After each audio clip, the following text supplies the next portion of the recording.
Great. Welcome to the lecture portion of our dog walker Blue Dot training.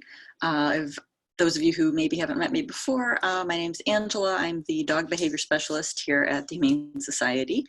And thank you for signing up to help us out walking some of our little bit more challenging dogs. We appreciate all of the dedication and help, and this training is set up kind of in two pieces. Today's lecture that you are probably watching kind of at your convenience will give you a little bit of background about how dogs are made Blue Dot, what behaviors you might be more likely to see exhibited with some of these dogs, and some tips for working with them to help them be successful. And then once you are done with this portion, you will be asked to complete a short online quiz that will just sort of verify that you've attended this online session. And then you will attend an in-person 2-hour training with me at the shelter. That will be much more hands-on. That's one of the exciting things with the changes that we've made to this training, is that historically it was an in-person combination of lecture and hands-on. By doing it this way, we can get the lecture piece, the information gathering piece done quickly from the comfort of your home. And then when we're together at the shelter, we can be exclusively focused on the really important stuff, the hands-on practice, walking the dogs, and getting coaching and feedback kind of with the actual Blue Dot dogs you'll be walking. So we're looking forward to seeing you hopefully soon at one of the hands-on trainings. But in the meantime, hope that this lecture gives you some overview and background so that you can be successful when we see you in person. So often one of the questions that people ask is, what does Blue Dot mean? And some of you, if you've been around the shelter or walking dogs for a while, might have some image already of the behaviors you might be seeing in the kennel or out on the walks with other walkers of what the typical Blue Dot dog looks like. A lot of times when I ask this question of people, what comes to mind, they might mention barking, jumping, strong young dogs that pull hard on leash, maybe react at other dogs. And certainly that's a good portion of it. But there are other types of Blue Dot dogs too, and other reasons that dogs might be made Blue Dot.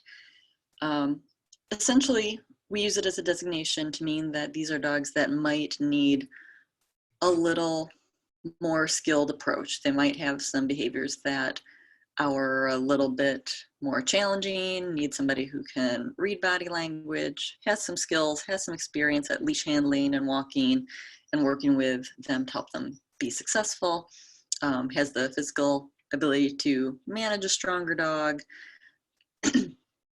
and can take the time and go slow to set them up for success. So often the Blue Dot dogs are exactly that type I just described, kind of our young, rowdy, jumpy, barky kind of guys that are leaping at the kennel and pulling on the walks. But there are other reasons as well. In the presentation today, I'm going to sort of generally categorize two types of Blue Dot dogs, but keep in mind that there are a lot of other types and that these are not mutually exclusive, and no dog fits nicely into one pile or the other. We're going to talk kind of about one end of the spectrum being the overstimulated, overaroused, jumpy, strong kind of guys, and then the other end of the spectrum often tends to be our more fearful, avoidant, shut down, worried dogs. That does not mean that, again, those are mutually exclusive. As we'll talk about, usually our over-aroused guys are also dealing with a lot of stress and anxiety and fear as well, and it's just manifesting differently in their behavior. So a lot of the same protocols and guidelines are still appropriate, the same kind of approach, but we're going to give you some just more practical tips about how to handle the dog that maybe is stressing up and becoming overactive, or stressing down and becoming more avoidant and suppressing. And again, there's lots of things in between. The dogs are designated as Blue Dot dogs by the behavior team, and we try to do that as early in the stay as we can As soon as it becomes kind of apparent that this is a dog that might need a little bit more skilled practiced handling, we will put that designation on. So if any of you are holding walkers or decide to become holding walkers, you'll see that we have blue dot designations over there as well before they even come to the floor. And of course, things change. Things can change for the better. A dog that was very stressed here early in their stay might eventually settle in, figure out what's going on, realize that it's not really such a bad place and that people are good and friendly and nice to them. And sometimes we see those problem behaviors start to decrease, then we can take that blue dot designation off. Sometimes we have quite the reverse, the dog that maybe is coping by suppressing behavior, not exhibiting as much activity, that then a little bit longer into the stay is starting to deal with their stress in other ways. And so we always keep an eye on the dog walker logs, the behavior alert board, for any indications that maybe a dog's behavior is changing significantly enough that we need to think about adding a blue dot. So we're going to talk a lot about the importance of communication, and communication from you guys, the volunteers, is super important to us. You often are in there walking these dogs on a daily basis, maybe more often than even us on the behavior team can. So your feedback's really important. If you see something change, if you notice a dog starting to react to other dogs or pull harder, definitely leave us a note. And it's totally fine to mention on the behavior alert board, like, consider making this dog a blue dot, they're getting more challenging. I'm sure as level 1 walkers, you've all had the experience of coming in and walking a dog that was notably more challenging than some of the other ones you usually walk, and then coming in the next week and finding a blue dot designation. So definitely let us know early. We want to be proactive so that the dogs can be successful and that we don't give any brand new volunteers a bad experience if they go in with a dog they're not quite ready for yet. So we're going to kind of walk through taking one of these dogs out from start to beginning, or start to end, and talk about tips for the entire process. And again, as I'm talking about some of these tips, I will often divide them into tips for the overstimulated, overaroused kind of dog, and maybe some tips for the fearful, avoidant kind. And we'll talk about at each step kind of some best practices and things to keep in mind and watch for. Then we'll talk a little bit about reviewing body language before finishing up and preparing you to come meet us all in person to put these skills all to use.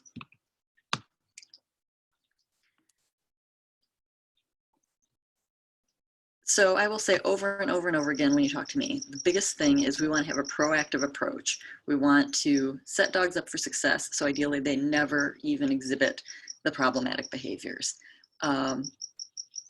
And part of that happens right before you even interact with the dog, and being prepared before you walk up to that kennel. So as you're preparing for the walk, you want to make sure you have the tools and supplies that you're going to need to try to maximize the chance you're going to have an enjoyable, pleasant, uneventful walk with that dog. The tools that are going to help you are going to be treats, because we want to really focus on rewarding behavior that we do like for lots of reasons. Positive reinforcement is effective. It's also safe. It builds good associations, helps dogs learn that people in the environment bring good things. So always want to focus on being proactive, reinforcing the stuff we like. And the best reinforcer to use for the vast majority of dogs is going to be food. Now, someone at this point always will ask me, what about the dog that isn't food motivated or won't take treats? And there's a few things we can talk about with that. For one, bring the regular soft treats that we have in the dog walker station, but with especially the blue dot dogs, make sure you bring some high value treats as well. And by that we mean things like hot dogs, cheese, chicken, cheese whiz, peanut butter. We can show you during the hands-on portion where you can find all of these high value treats. And you're going to want something especially tasty for these dogs. most dogs, when we say they're not food motivated, really any animal that is living and breathing has to be food motivated by definition. They are surviving somehow, but a common response to stress is to lose your appetite. So my first concern if the dog's not eating is that, barring any actual medical issues, if we are dealing with a behavior issue, it's probably because the dog is overstressed, overchallenged by their environment. And it's more of an indication of what do we need to change? What do we need to help this dog so that they can decompress enough to be in a place where they can learn, where they can be not experiencing so much fear that they are starting to get their appetite back. So consider that. If they are getting overstimulated and they stop taking treats when you're walking out on the trail where a bunch of other walkers happen to be, maybe we find a quieter area to walk, go sit and decompress for a little bit. And you can use that willingness to eat almost as a barometer of your dog's stress level and how they're doing at that time. So often one of the first behaviors I want to get from some of these dogs is interest in food, because it can tell me potentially where they are in their stress level. And, dogs, individuals choose what's reinforcing and what's not, which is why we want to have a variety of treats. And again, when we talk about communication, that's something that you can tell each other as well. If, Fido in Kennel 3 doesn't like the commercial red treats that are in the dog walker station, but if you bring some slices of hot dog, they'll be absolutely fantastic. That's good information for the next person to know. Bring plenty of treats. We cut them up really small. If you have soft treats, any of those commercial treats that we have in the station, you can also pinch those into small treats. I reinforce a lot when I'm working with dogs, but I also don't give a huge amount of food overall. I use very, very small amounts in any single episode of giving a treat. But I can reinforce quite a bit throughout the walk so that I'm building good habits and good behavior and preventing problematic stuff from starting. It's also good to have a small toy with you as well. Again, talking about reinforcers, some dogs are more motivated by play and toys than food. And one of the problematic behaviors that we do see with some of our Blue Dot dogs involve, using their mouths. So grabbing at your coat sleeves, grabbing at the leash, some inappropriate, problematic mouthing behavior. Some dogs, if we hand them a stuffed toy that they can hold on to and carry while they go through the red zone or carry out on the walk, that will replace the behavior of biting at your coat sleeves. So for some of them, that's an easy fix. It's not going to work for every single leash biter, but for the portion that does, we want to be prepared and have that as an option. Most of that jumpy mouthy behavior is stress displacement behavior. The dog's just feeling overstimulated, and that's one way to put that energy is by grabbing onto something and it feels good and it relieves their stress. So sometimes they're just as happy to do that on a small plush toy as a way to self-soothe and comfort as they get through the red zone versus your leash. And because we want to have our reinforcers easily and readily available, as well as, our cleanup supplies, our poop bags, it is definitely important to think about how you are going to carry and access all these things on the walk. A lot of having success with these dogs will rely on having fairly good timing and fairly good mechanics in getting in there and rewarding exactly when the dog does the right thing. And we want to have our hands free so that we can keep both hands on the leash. So carrying a Ziploc bag in one hand while you're trying to walk one of these dogs is not going to work very well for you. We want to have both hands on the leash. We don't want something that they can just jump up and rip out of your hand. We also don't want to be fishing around in our pants pockets, digging around for a treat. If that takes us 10 seconds to do, the dog might have decided to do all kinds of problematic stuff. Maybe now they're grabbing the leash, now they're barking and lunging at the dog down the path. So if a dog does something good and brilliant, I want to have easy access to a reinforcer to get in there and reward them before something else happens. The dog walker aprons are one option for carrying all your supplies. One thing to kind of keep in mind with the aprons is that sometimes we do get dogs that get pretty skilled in using them as feed bags or in snatching them and removing them from the walkers. So if you have a dog that has practiced that behavior, that's a good thing to write in the dog walker station so people know that maybe aprons are problematic for that dog. And just in general, watch where your apron is kind of flapping, kind of keeping it out of the dog's face so it's not right there as a temptation. Personally, I instead tend to prefer using a treat pouch, just a waist-worn pouch. We sell those at the Humane Society, and most pet supply stores anymore have them. And we generally have some available in the dog walker station if you look in some of the cupboards that you can borrow and use. So just something that clips around your waist or clips your waistband, can kind of cinch up with a little strap or snap shut that you can pop open and grab a treat pretty easily, but it's not going to be right in the dog's face and is easy to grab. Some walkers use things like fanny packs or maybe those smaller aprons that you might get from a Lowe's or Home Depot, the painter's aprons that don't go all the way around your neck. So if the dog does grab it, it removes easier than having something tied around your neck. I personally, if I'm not using a treat pouch, also like to wear a vest with easily accessible big pockets that I will just keep treats in. Those typically aren't vests that I use in other contexts because I have dog treats in the pockets, so the pockets get kind of gross. Just wash them every now and then. But that can give me some good, nice access without having something, again, right on my waist or right in their face. But definitely think about where you're going to have everything.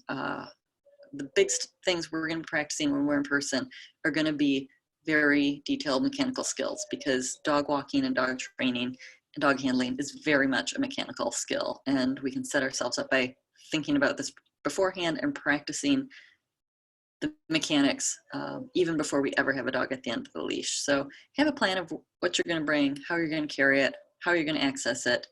We don't want to be thinking about that when we have a dog leaping at the end of the leash, grabbing at our coat sleeves, grabbing at the leash, grabbing at us.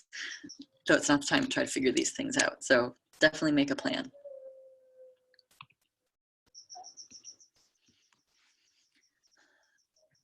Also, keep in mind that even though after you get the Blue Dot Walker designation, you are allowed and encouraged to walk the Blue Dot dogs, you are not required to.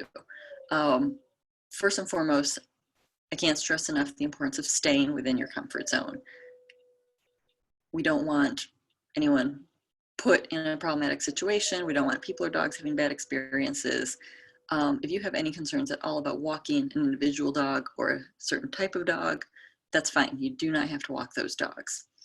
And you are also allowed and encouraged to still walk level 1 dogs when you're in for a shift.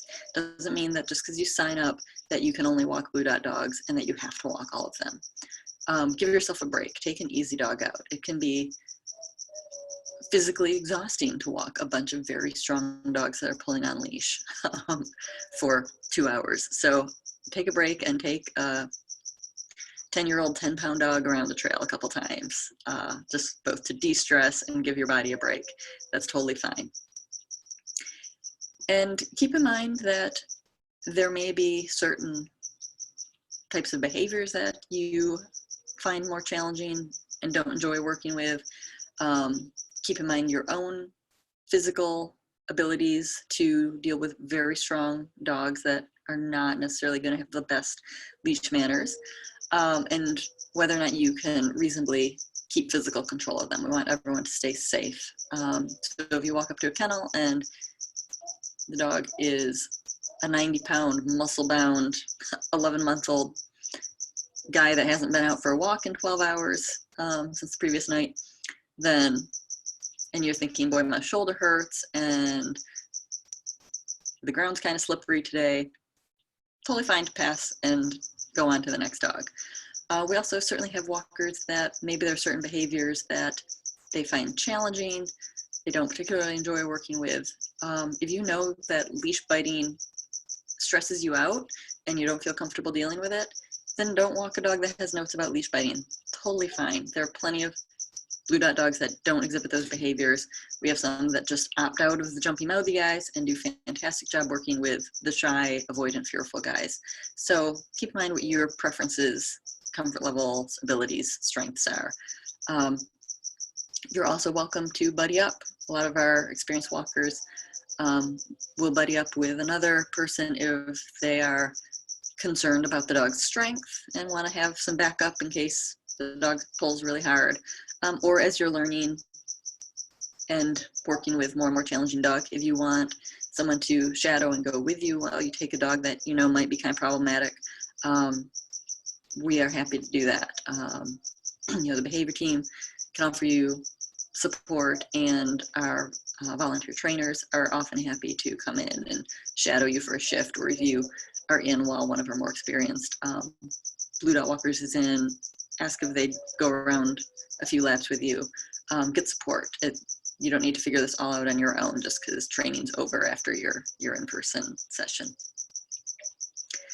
So when you arrive for your shift, take a walk through the kennel, and it's good to make note of which dogs are Blue Dot dogs. You will see that because of the card on the kennels. We don't designate that on the walker log for a few reasons. A, dogs get adopted, new dogs move into kennels, things can change during the day. And we want to encourage people to do that walkthrough and see the dogs and get that information before they just sign one out. So take a walk through, make a note of who the Blue Dot dogs are, and then go back to the station and compare that to the walker log to see which ones are due for a walk, maybe which ones are red circle and need to go out if it's first thing in the morning or last thing in the evening. And then based on all of that, again, taking into account your comfort level, choose which dog you want to take for a walk.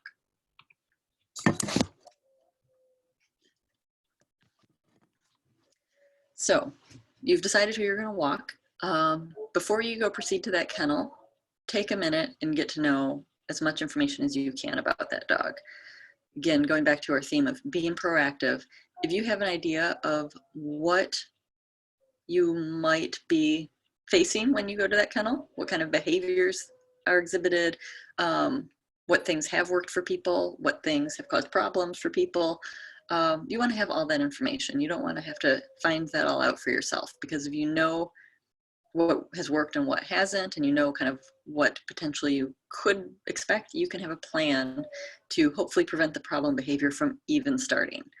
And it can be totally possible with good plans and good information to have a dog that maybe has exhibited problem behavior, but if we've set them up for success, we can get through a walk without any incident or any rehearsal of that problem. So read through the dog walker notes, and also check the behavior alert board. Unfortunately, our Blue Dot dogs do make appearances on that behavior alert board from time to time. And also check out the dry erase board kind of in the front over the table in the dog station. Also, when we do designate that dog's Blue Dot, the behavior team will generally put some indications of why we made that dog Blue Dot. You know, maybe they are reactive to other dogs, or maybe they can be touchy about being touched on their rear end or something. So that's information from us as far as why we made that designation. The information from your fellow volunteers can tell you what their experiences have been, things that haven't worked. So take that all into account and make your plan. The other thing that you might want to check out are the Head Start binders. Head Start is our clicker training team, where we put a few dogs into each of our teams for the volunteers to do some more specific targeted training with them. Often the dogs that make it into the Head Start program are also Blue Dot dogs. The only way you'll really know whether the dog you're about to take out is in Head Start is to just grab the binder and take a flip through. But there's 3 dogs on each team. There's 2 binders. You could just peruse it really quick. But that often, if your dog's in Head Start, will give you some really good information about cues that they know and treats that they like and things they've been working on, and what's been successful for those volunteer trainers. So you can have some tips from perhaps the volunteers who who have worked the closest with those dogs about what's been working for them. And while this process does take a few minutes, I guarantee you that you will be saving time in the long run by having a good plan. Often I would get questions about, oh, I come in at 7:30 in the morning, the dogs just want out so bad, especially the red circles. It's going to take me a couple minutes to read through all those notes, and I feel like I should just be going rapidly and getting dogs out.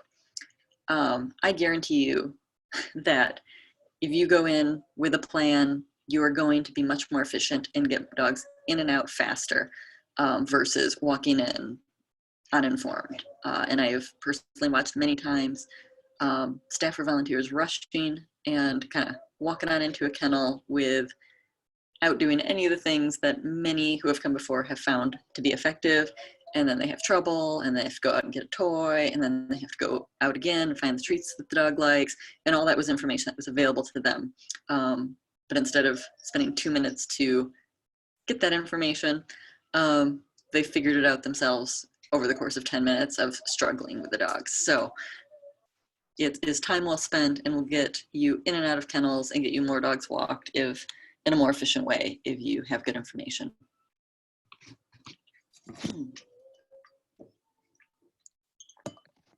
When you go to the kennel, you would likely go to the interior part first, so you can see what tools the dog's on and gather them up, the leash, the harness, if they're on a metal leash, etc. So make sure you kind of review the kennel for any information about what tools they are on. And walking tools are not suggestions. They are requirements. So if the dog is on a harness, walk them on a harness. If they are on a metal leash, walk them on a metal leash. If you have questions or concerns about the appropriateness of that equipment for the dog, please let us know. Make a note, email us, put it on the behavior alert board. We'll check that out. We'll take that into consideration. But we as the behavior team have made those designations for the equipment because we feel it's going to be what will help the dog be most successful and volunteers be most successful. If your experience is something different, we want to know that, but please don't make that decision that you just don't like putting a harness on a dog or it's hard to hold them at a leash. We have seen dogs bite through fabric leashes when they're supposed to be on a metal leash and other types of disasters. So don't make those decisions without input from the behavior team. Definitely use whatever is indicated and let us know if you have thoughts or suggestions about other options. And again, spend a minute outside that kennel, kind of get to know the dog, and again, assess once more your comfort level. If you walk up to grab the harness and suddenly you don't like the way that dog's looking at you, they're kind of stiff, seem to have sort of a hard stare, you're not totally comfortable, you can change your mind at that point. There's nothing wrong with that. Please do change your mind if you're not comfortable. Trust your gut instinct. And if something doesn't feel right, there is no shame in going back to the walking station and erasing your name from the log. And you can let staff know if there are any blue dot walkers that you're not feeling comfortable walking them. We'll take care of it. We'll get the dog's needs met. Don't worry about that. We want you to be safe and everyone to be successful.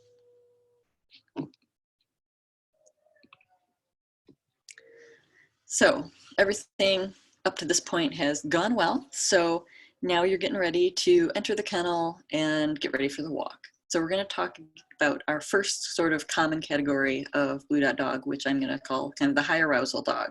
This is the dog that probably is presenting, jumping at the kennel, barking, spinning around, gets really jumpy when you walk in, etc. If you walk up to the kennel and see that kind of presentation, then you're going to spend a little bit of extra time outside the door. First, just reinforcing calmer behavior. So pause and wait for something better than what has been exhibited up until now. And this does not need to be a perfect calm sit and 30 seconds of stillness and quiet. If they're leaping up and down and their feet remain on the ground for 2 seconds, toss a treat in. As soon as they eat that treat and look back up and they have not jumped up again or start barking again, toss another treat and toss another one and start to reward some duration of somewhat better behavior than what was being exhibited before. Thing is, if you walk in the midst of the barky, jumpy, spinny, crazy behavior, a few things happen. A, the dog learns that that's how to act when somebody shows up outside their kennel door, which doesn't look fantastic to the public and is likely to increase the length of their stay, versus if they learn that when somebody walks up to the kennel door and they put 4 feet on the floor, stop barking, sit, do something more appealing, that's going to result in good things. That's going to result in treats and interaction and a walk, etc. They're going to help that dog look more presentable to the public.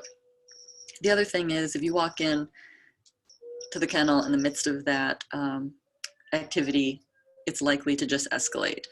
With high arousal dogs, we really want to keep them calm and low-key as much as possible. Where we run into problems with these dogs is when we let them continue to spiral up and up and up with no pauses and no breaks. And then we get worse behavior. We get jumping, mounting, mouthing, biting, etc.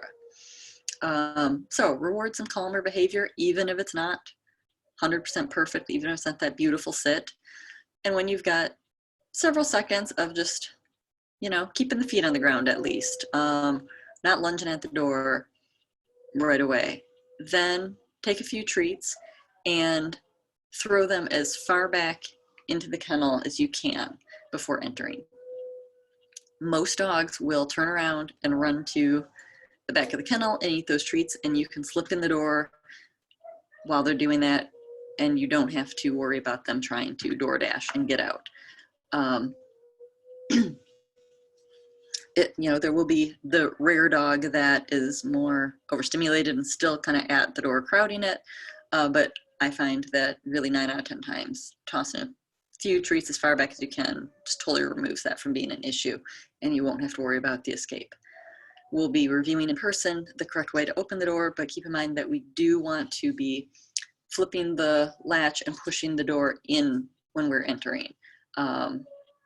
That leaves a much smaller open area that the dog has any potential of slipping through. If we pull the door towards us, which tends to be our instinct, and feel more natural, it's probably the most common mistake I see in the trainings, that opens a much bigger space that your dog could potentially dart through and be loose, which we certainly don't want happening. So push the door in, slide on into the kennel, shut the door behind you, make sure it's securely latched, and then attach the tools. If they're on a harness, we'll put the harness on, attach the leash, etc. A few tips that you might do for this portion, because a lot of times with the high arousal dog, this might be the problematic area inside the kennel when they're so ramped up and they can't wait to get out. So you might try, if you're taking the dog from the outside, which you should be in most cases, walk towards the center wall. So don't stand right at the exterior kennel door where there's a lot of anticipation about going out and a lot of associated emotional arousal. If we kind of enter the kennel a little bit more and get away from that exit point, sometimes the dog's behavior settles somewhat more. Some of our walkers also prefer to actually, if the dog is on a harness, to put the harness on the interior part of the kennel. So you could enter their kennel from the inside part, put the harness on the dog there, slip out the door, and then go around outside and meet them out there where all you have to do is clip the leash and go. Sometimes it's easier to put a harness on the interior part, again, because it's not as associated with leaving, so the dog doesn't have as high an arousal state on the interior part. Really, very experienced people do it both ways. There are lots of our skilled volunteers and staff who like to put the harness on the interior part. And there are lots of us, I personally just don't like to open more doors than I need to, so I go in the outside and do it. But whatever way is going to work best for you is fine. The other handy tool for these kind of guys is the magic of spray cheese, Cheez Whiz, and the Licky Mats, which we'll show you if you haven't seen those already in the dog walking station. So something like peanut butter or spray cheese is fantastic for, you can either smear it on the wall or the floor so the dog is just licking treats while you harness them up or attach the leash. That's incompatible with jumping at you. It's incompatible with grabbing at your arms. It's incompatible with grabbing the leash out of your hand and running around. So setting up the environment to help them be successful is really kind of plan A in almost any situation. If a little smear of spray cheese keeps them occupied and there's no incident and you can clip and go, fantastic. And the Licky Mats are particularly nice because you can spray some cheese onto the Licky Mat while you're outside the kennel. And then as you're standing outside the kennel door, waiting for some calm behavior, when their feet are all on the ground and they're nice and calm, you can fling the mat into the kennel underneath the door. The dog starts licking the cheese. You slip in, shut the door. They're licking cheese the whole time. You clip and go. No incidents at all. The only things to watch out for with Licky Mats are the potential for resource guarding. We haven't had it be much of an issue for a few reasons, I think. Dogs that resource guard are more likely to guard things that they can actually sort of hold and have and possess. So with the Licky Mat being sort of on the surface on the ground that they're just licking up, I find that dogs are a bit less likely to guard that type of an object. But it's not impossible. So you certainly do want to watch for any signs of tension or freezing, any indication that they might be getting uncomfortable. And if you see that, just stop and let them finish the cheese, move away from the mat. You can leave the kennel and then make a note, let us know. No Licky Mats for this dog. When we assess dogs before they move over to adoptions, we do some assessments to try to flag resource guarding behavior, or if a dog came in with an owner report of resource guarding behavior, we will leave a note saying, hey, don't use the Licky Mat for this particular dog, just in case they do guard it. Again, I can only think of maybe one, maybe two instances in the last year where we have had any kind of concerns that the dog might have been guarding the Licky Mat, if that. So overall, make note of it, be smart, watch the body language, but we found it to work pretty well. And then do try to take the Licky Mat when you are done with the walk. We can talk about that, but we have had dogs tear up and eat the Licky Mats if they're left in the kennel, so we don't really want that to happen, but we'll talk about how to do that towards the end.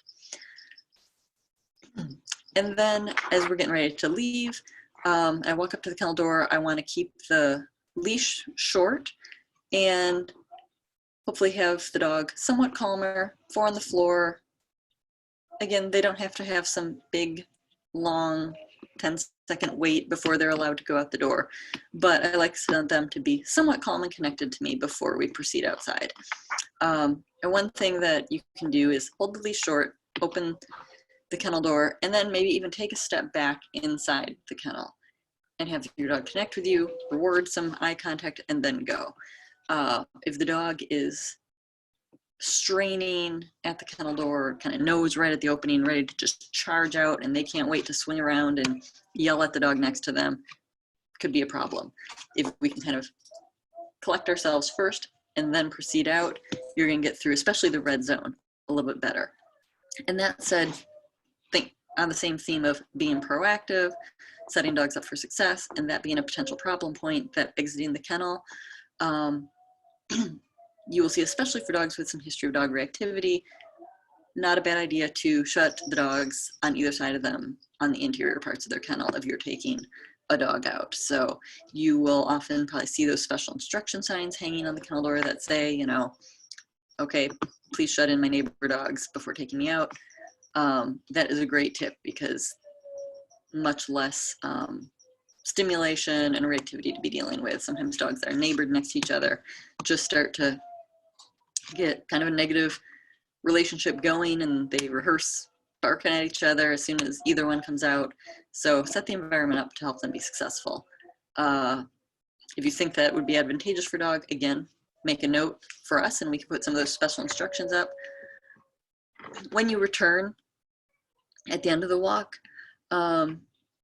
you can open those guillotine doors back up for the neighbor dogs, but make absolutely sure that the outside door is closed before you do that. And where this is most likely to be an issue is if you're a morning walker. During morning cleaning, at some point staff do shut the dogs all on the inside so they can open exterior kennels up and hose them down. If you're walking in the morning when that kind of is happening, you don't want to come back and pull open the guillotine door and have your dog escape because a staff member has opened the door to hose down the kennel. So before doing any opening or closing of those guillotines, make absolutely sure that the doors on either side are fully closed and latched.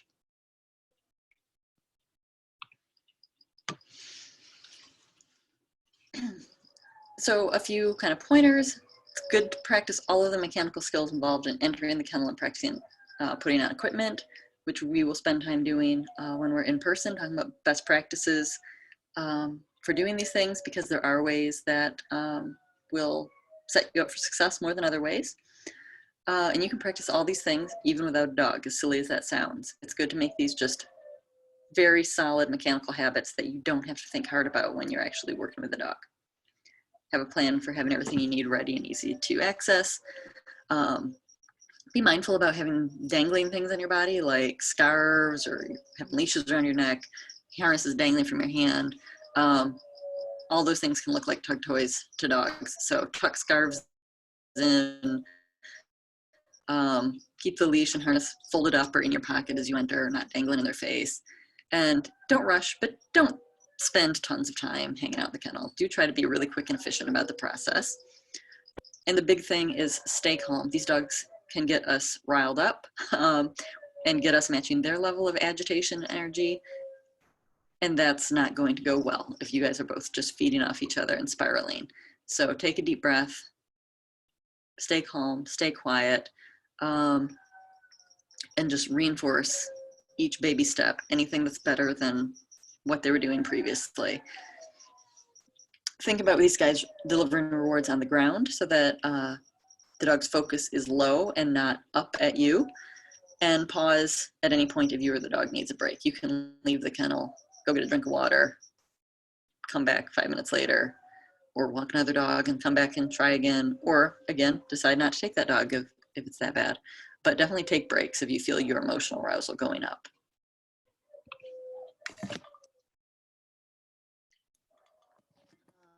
What we don't want to do is get mad, get frustrated, and start to yell or correct the dogs. While we do tend to label these as quote unquote bad behaviors, and certainly they're undesirable, getting upset, getting angry, getting punitive, and doing verbal or physical corrections is not what we want to do in these situations. Most of these behaviors are related to stress and anxiety and fear, and we want our dogs instead to feel better about this place, feel better about people, and know that it's safe and good things are going to happen. We want to help them understand other more appropriate ways of getting reinforcement, things that us as humans like better. And we want to keep ourselves safe, first and foremost. And if we start yelling, pushing, correcting, etc., dogs might turn from just being overstimulated to being defensive and could escalate into aggression, which we'll talk about kind of the ladder of aggression in a bit. And that can put us in a dangerous situation. So stay calm, stay collected, stay quiet. If you're struggling with any of that, take a break, ask for help. On the other end of the spectrum, if you have a dog that's more fearful and avoidant, running to the other side of the kennel, take your time, go slow, and before you even enter that kennel, spend time outside, make yourself small, kneel down, turn sideways, don't stare directly at the dog, you can talk softly, and you can roll some treats in for the dogs. The big thing is let these dogs make their own choices. If you decide at some point that it's okay for you to enter, dog showing some more approaching behavior, showing some looser body language, you proceed in. Let the dog make the choice whether or not to approach you. And take your time. You can toss treats to them. Keep your movements kind of quiet and subtle and slow. But the dog in this case is the one totally making the choice of whether they interact, whether they go on the walk, you know, how far that walk is going to be, if they need to come right back. If we take choice away from the dog, we A, teach that dog that the world is unsafe and unpredictable, and B, we put ourselves into a dangerous situation.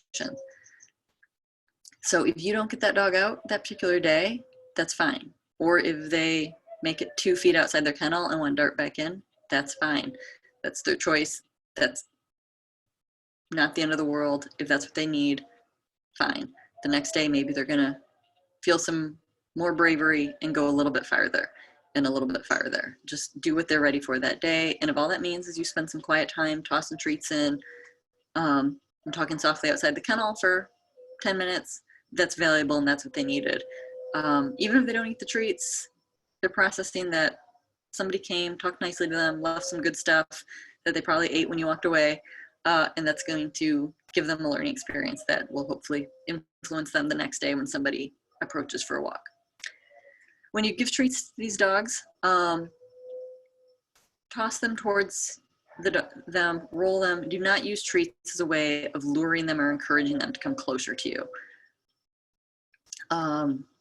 We still want to reinforce that when we're present, good things happen, but we don't want to set up some kind of situation where it looks like a trap, where we're using good stuff to draw them in closer. 2 things can happen if we do this. A, it might not work. The dog is going to be too scared to go forward and get the good, tasty things, so they're not buying it and it's ineffective.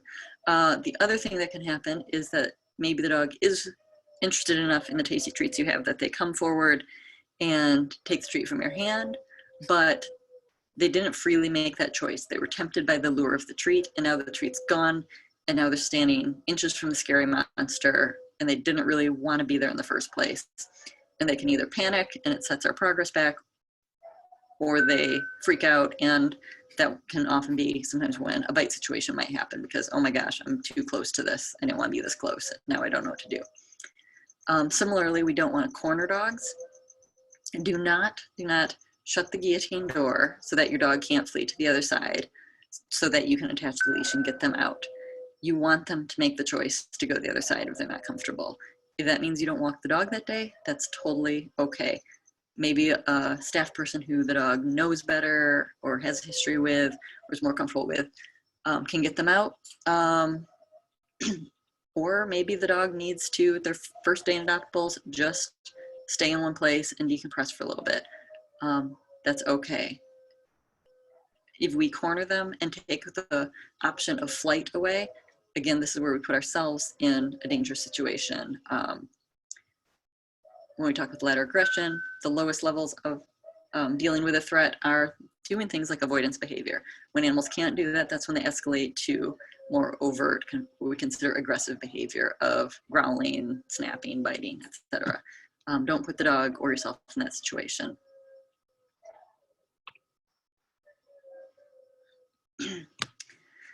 Out on the walk, continue to be very environmentally aware and watch your dog's body language. Keep in mind that distance from potential triggers is your friend, and pay attention to what your dog is focusing on and sees as relevant.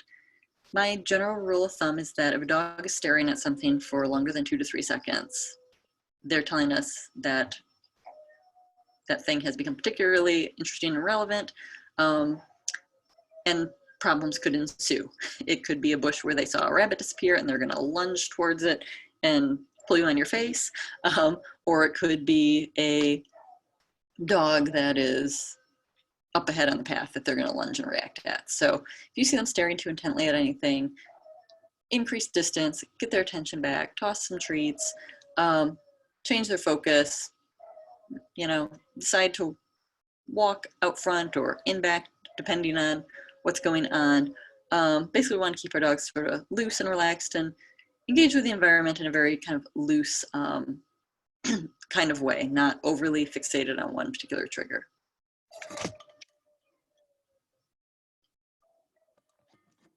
So the common challenges that you might see out on walks are usually jumping, leash biting or mouthiness, reactivity, strong pullers, or the opposite, they're dogs that refuse to walk or go in a certain direction.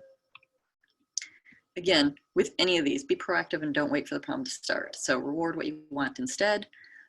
Feet on the ground, walking forward, facing ahead without a leash in your mouth, etc. You can provide incompatible behaviors. So having the leash biter carry a toy. You can use a metal leash for a leash biter. Setting up the environment so that the thing we don't want to happen is unlikely to because they have something else to do instead. You can keep an eye on changes in body language and changes in arousal levels and that intense focus on something in the environment. A lot of the problems that happen with our Blue Dot dogs are related to letting arousal levels get out of hand. I want to keep these dogs sort of decompressed and calm and sniffing and doing kind of low arousal activities. Sometimes people want to just burn off some of that energy by going up to the play yard and throwing a ball.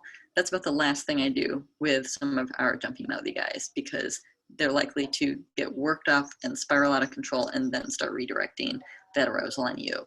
Instead, I want those dogs to decompress, go somewhere quiet, use their nose, sniff around, move slowly, and get that arousal level down. Again, these behaviors are not typically related to high energy level, they're related to high stress level. And any of these quieter, more mindful activities are going to reduce that stress and keep them more successful. You can redirect the dog with a cue, a treat, a toy, move away from the trigger that they're focusing on.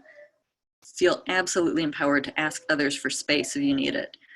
Again, space is your friend, distance is your friend. Tell people what you need and make decisions about, if you need to pause while traffic clears out by the gazebo before you take your dog out, or if you need someone to kind of back up a little bit or not proceed any closer to you on the trail. Do not be offended or don't worry that you're going to offend somebody by asking for that. And then when in doubt, throw food. If you're experiencing a problem, the safest thing to do is toss some food and try to redirect their focus. So your leash biter grabs the leash, rather than getting in a big wrestling match or allowing an extended tug of war game to go on, toss a few treats on the ground and try to get them focused on eating the treats. Now, people ask, are we reinforcing leash biting? That can happen. It is possible that you could get into a behavior chain. We get dogs that learn that if they bite the leash, that someone will throw food and then they can eat the treats and then they go back to biting the leash. So use this in an emergency when you need to, the problem has already happened. And then we immediately want a plan of, okay, once they're done, those treats are gone, what's the next thing we're going to do so this doesn't continue? Maybe I keep tossing some treats ahead on the trail so the dog's doing a little find it game. And maybe we end the walk and go back to the kennel. Maybe I do a little find it game to get out of the red zone where the high stress is happening and they're more likely to start leash biting. Maybe I pull my toy out of my pocket and have it ready for the dog to put in his mouth once he finishes those treats. We don't want to get into these repetitive chains of bite the leash, get a treat, bite the leash, get a treat. And if you find that happening, take a break, get the dog back, ask for help. We want to, use that as an emergency scenario, certainly because it's the safest thing, safest option, but have plans for what you're going to do so that it doesn't keep being rehearsed. That's true for any of these. One thing I do want to spend some time talking about is these dogs that maybe refuse to walk or go in a certain direction. So two things. If the dog is refusing to go out on the walk and wants to return to their kennel, that's fine. Return them to their kennel. Let them make that choice. If you're having the reverse problem, the dog doesn't want to go back to the kennel, unfortunately, we can't allow as much choice in that matter. They're going to have to go back at some point. So a few things. Make a note of that if you're experiencing it, and so others know to expect it. Maybe kind of say where it starts to happen. And then one thing we can do is get some momentum going on the walk. As we return, start jogging, get really happy and excited, get moving. Don't give them the opportunity to start thinking about it and slowing down and planting themselves. While they're in motion, start tossing some treats and doing a find it game while we're in flow and moving and going back to the kennel, so that they're being reinforced for that continued motion forward. Maybe we take a slightly less direct route to the kennel. We kind of arc out a bit in the red zone and then circle back in. If they get stuck, see if they'll walk in another direction. Maybe we backtrack a few feet, turn around, and then pick up momentum and start going again. Sometimes these dogs benefit from cheering committees. So if a staff member and other volunteer sees and can start getting excited and jogging in front of you and encouraging them on, sometimes that works. If you see somebody struggling with the dog, you might go out and start trying to be part of the cheering squad to see if we can pep that dog up to get them moving. If they've totally stopped, one thing we want to do is continue facing forward in the direction you want to go. It's very much our instinct, kind of turn around and sit down and face the dog, but then our body language is saying, okay, stay right there.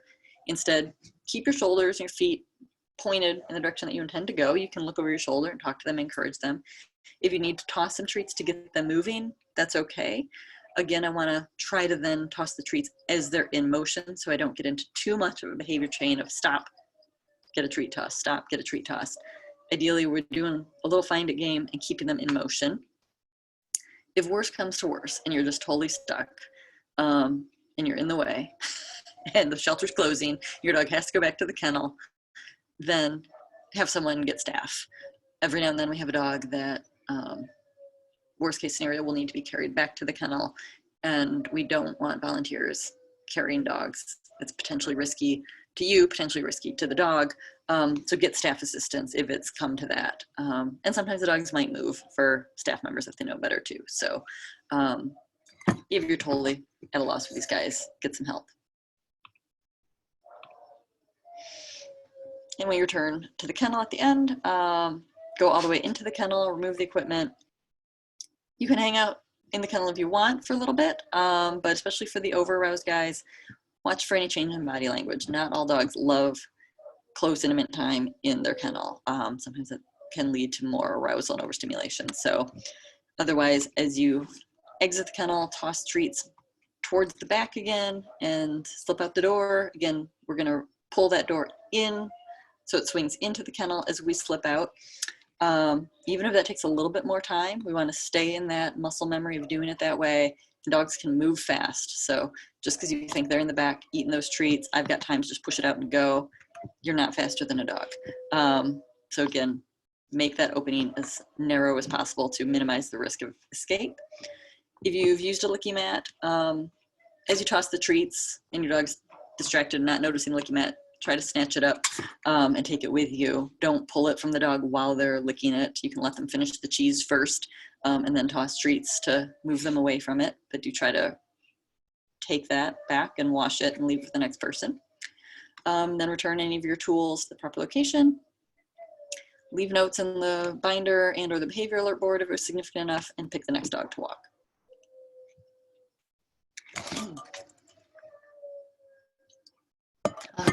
So just to wrap up, a few things to keep in mind with body language, because reading body language is going to help you be successful with some of these dogs. Noticing those small indications that they're starting to feel tense or uncomfortable or fixate on something will help you intervene earlier rather than later and stay proactive and stop problems from occurring.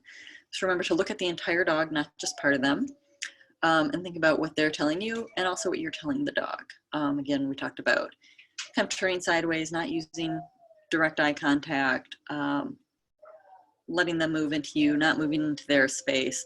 Those are all ways that we can communicate that we are not a threat. And take a look at what the entire body is doing. I would say that the biggest mistake people make that I hear on a daily basis is somebody saying, well, their tail's wagging, so therefore it must be okay, even when every other body part of the dog and every part of the behavior is indicating that it's not okay. People get deceived by tails all the time. Tail wagging does not mean friendliness or wanting to engage in a social way. Tail wagging indicates arousal. It might be arousal because the dog's so happy to see you. It might be arousal because they are feeling really uncomfortable about seeing you. So you're going to want to look at everything else that's going on as well. So the dog on the left, our playful dog, he's wagging his tail, but his whole body is probably wagging. His whole body is loose and wiggly. Probably that whole torso and hip is wiggling side to side. His muscles are free of tension, face free of tension.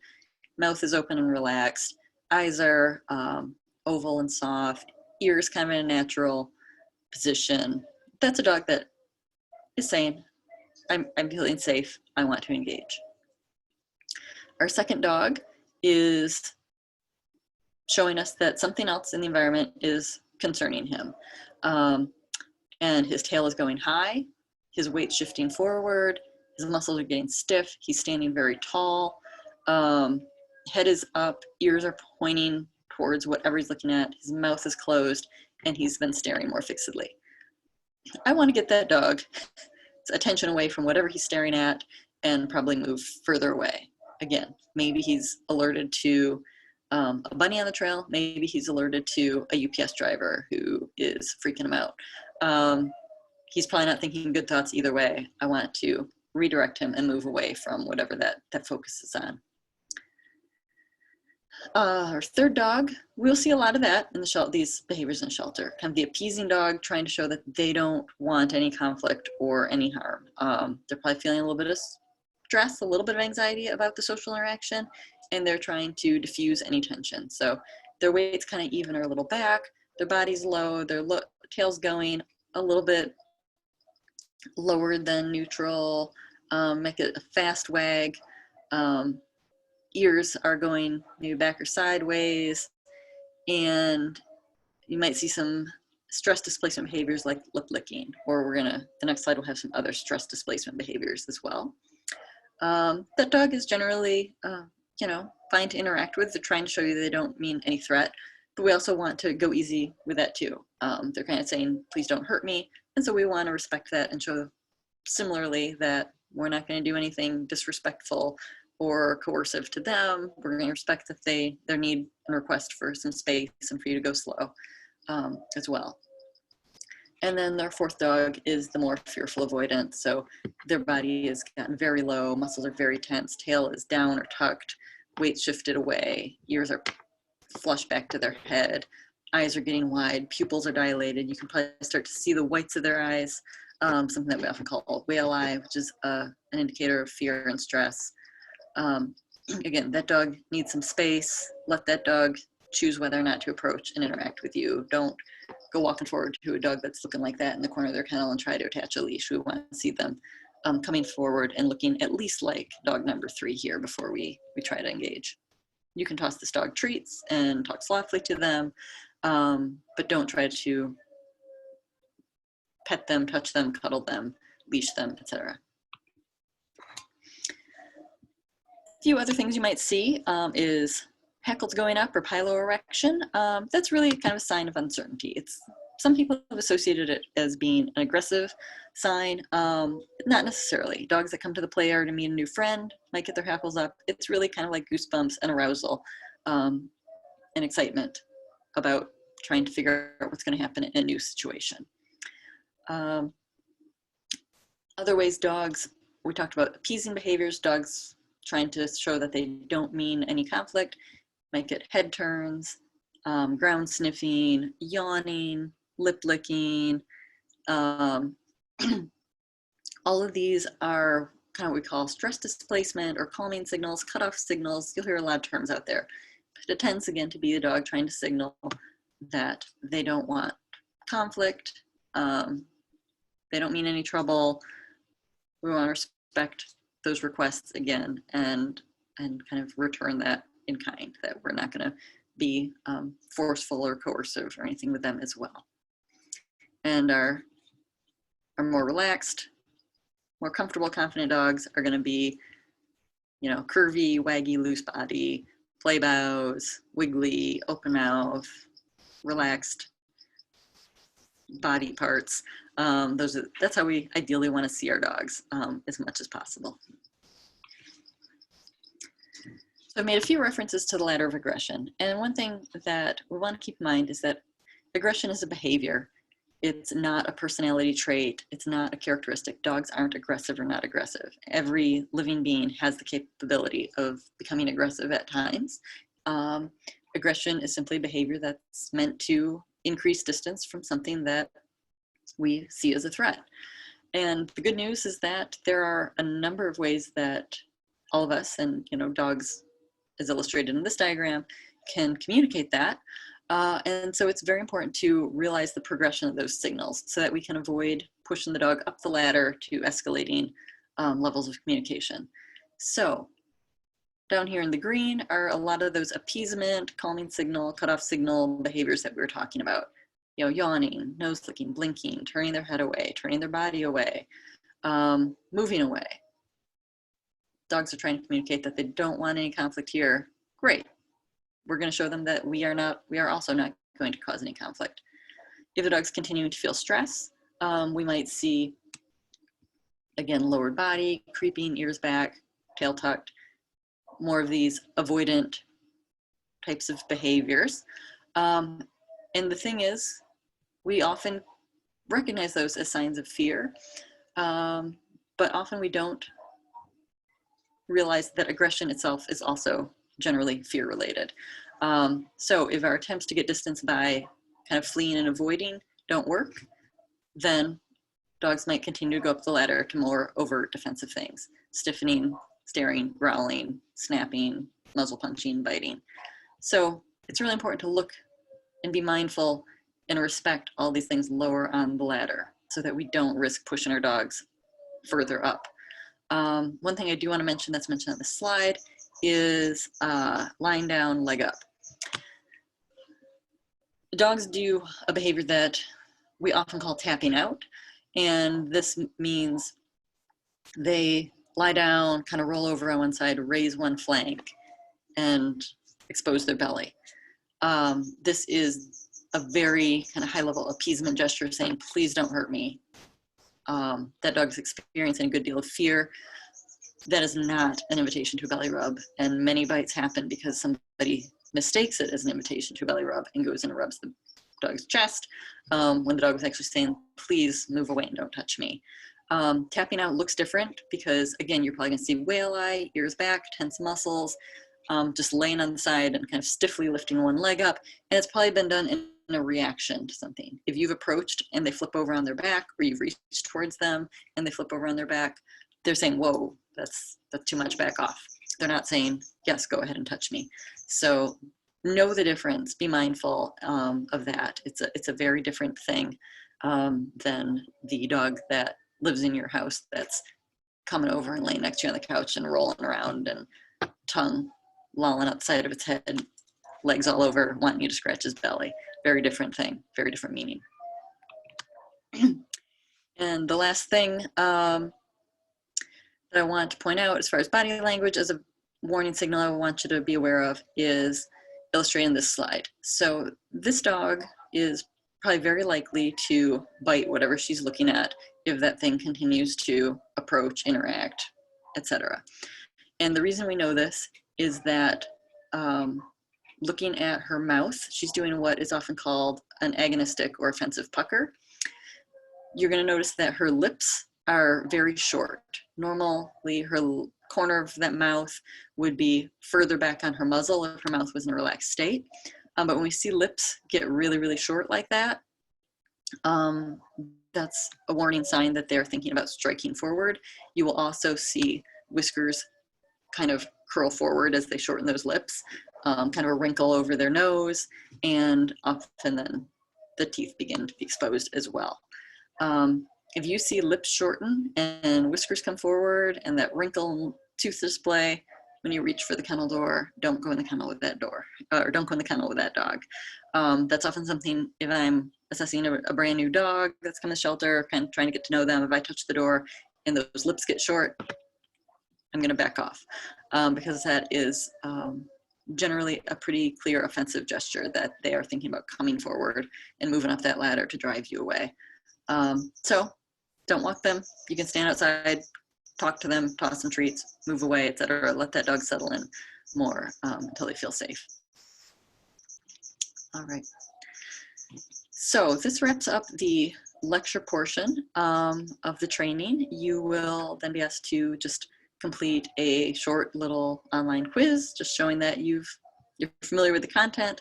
And then we will look forward to seeing you in person at the shelter soon, where we will put all of this information into practice and give you some coaching experience with all these skills and walking the actual Blue Dot dogs. So thanks for joining us for this portion, and we look forward to seeing you at the shelter soon.